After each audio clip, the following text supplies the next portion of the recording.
So for today, I'm going to start my 4 days task. So for our 4 days task will be planting fruit-bearing tree, reuse, reduce, recycle, and lastly, interviewing our barangay captain. By the way guys, if you're wondering kung bakit tatlong task lang yung binanggit ko is because our planting fruit-bearing tree will be 2 days while the other task will have 1 day. So everyone, if you're going to plant a fruit-bearing tree, you will need kampit or trowel. But since we don't have trowel, we're going to use kampit. So guys, we also need kawayan for our tree guide.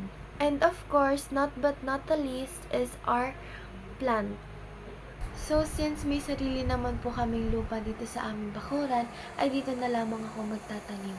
Para sa aking day 1, ay maghahanap muna ako ng aking itatanim na fruit-bearing tree. So, for our day 2 guys, we're going to plant our fruit-bearing tree.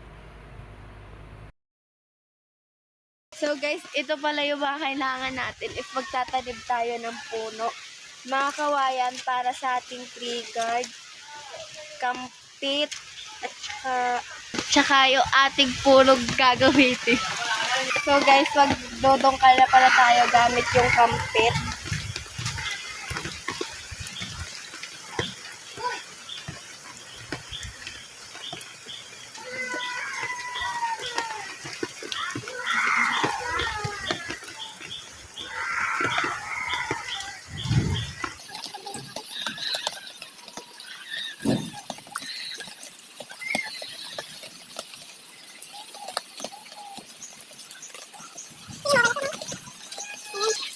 So ngayon, ilalagay na natin yung ating puno.